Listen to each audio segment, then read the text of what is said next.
I am delighted to ask our guest speaker of the evening, Sir David Wallace, who's got more letters behind his name than most people have, and I'll leave that as it is. But the great thing is he comes from one of the most esteemed educational institutions in the world. He comes from Cambridge, of course. Well, apparently there's, we'll have a fight about that later on, Jim. The other thing is, of course, that he comes from a college which has been sponsored from Danish sources, the Churchill College, and which really reflects the A.P. Møller family's respect and care for England and what happened in the Second World War. So there's a very important link there. I think the other thing which for me is really important is that our guest speaker comes from a country with less than 10 million people, and that gives us a proper perspective of life. So, with no further ado, Sir David Wallace, please take the stage.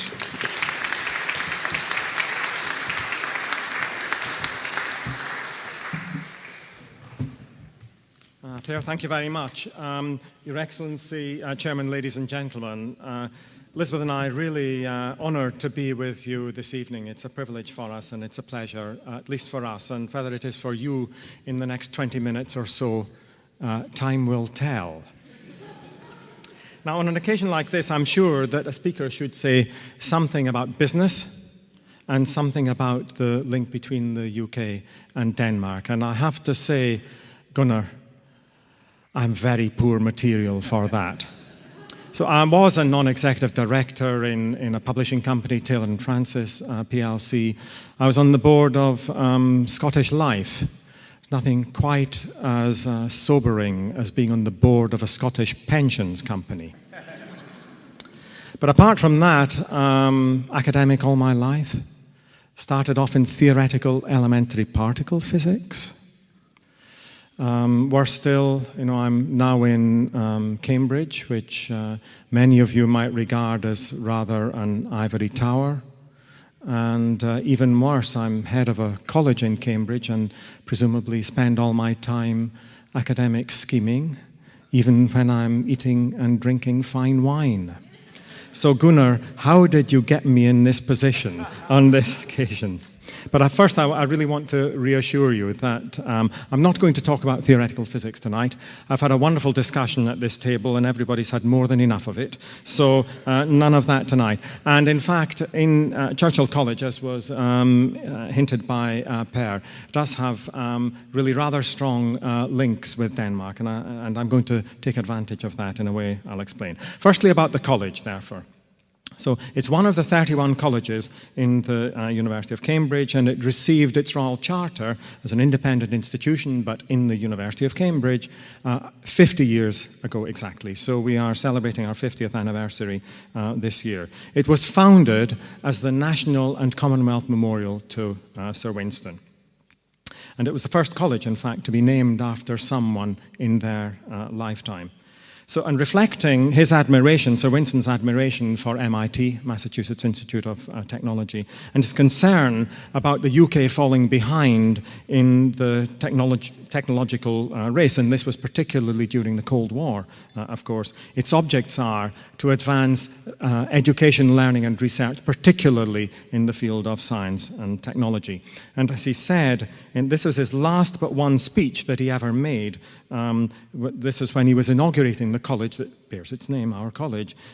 He said, "We must depend for our survival on our brains, on skilled minds that are at least proportionately equal to those in the United States and the Soviet Union." Of course, this was Cold War time. But and nowadays, we would, of course, throw in China and India and many others as well. Now, it's quite remarkable, actually, that Churchill's vision for the college was, Churchill himself, well, what was he? He was a statesman. He fulfilled most of the offices of state in almost every party, because he switched a lot. He was voted the greatest Briton in a poll a few years ago, a historian, a painter, a Nobel laureate in literature. But he didn't really know anything about business or technology or engineering. But he respected engineers, entrepreneurs, technologists, very much respected people from your world. He once sharply rebuked his son, Randolph, for disparaging the New World's lack of culture. I won't get the accent right, but it goes, "Cultured people are merely the glittering scum which floats upon the deep river of production." There you go. And he particularly admired the prof, this is Frederick Lindman, this was his scientific advisor during the war, but actually largely because the prof, as I was discussing earlier with the UK director of Carlsberg, the prof was a magician with a slide rule, how to do calculations. He particularly impressed Churchill when Churchill said, "And exactly how much champagne have I drunk in my life?" Whipped out a slide rule and said, "Half a railway carriage full, sir," which greatly disappointed Winston. He thought it should be much more than that. He also hugely admired the boffins, the scientists who were in Bletchley. Bletchley was the place where the decoding took place of German signals, and I'm going to touch upon that later. It's a very important part of the story of this talk. Now, the early fellows in the college were a pretty remarkable bunch, actually. The first master was John Cockcroft, Nobel laureate in physics for splitting the atom. Francis Crick, who is the joint discoverer of the structure of DNA, was also a fellow at that time. Both of them Nobel Prize winners. In fact, amongst the members of the college, in only those 50 years, there have been 24 people who've been Nobel laureates. The most recent one was a former graduate student, Roger Chen, who got the chemistry prize in 2008. And lots of people who didn't get that prize, but their names you might know, or what they did, you certainly will. I mean, Bob Edwards was one of the founders of in vitro fertilization. So it had a huge impact globally. John Gurdon was the first person to clone an animal, and Alec Boxenberg, also a fellow of the college, built a lot of the Hubble telescope, and particularly the bit that worked. So if you enjoy his images, you have Alec seriously to thank. Also, great people in the humanities like George Steiner. So that's the college, and it's a place that we are and should be really proud of. And I think from the academic side, we certainly fulfill Winston's vision.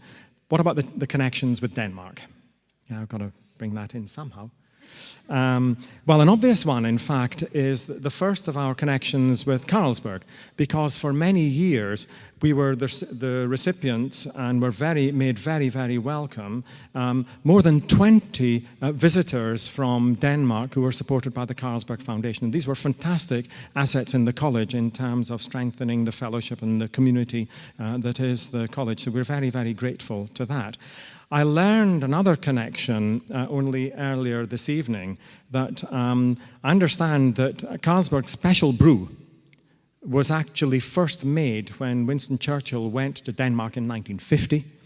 And I didn't know that before now, but I'm going to come to the 1950 visit towards the end of this speech. I hope you're not longing for that already.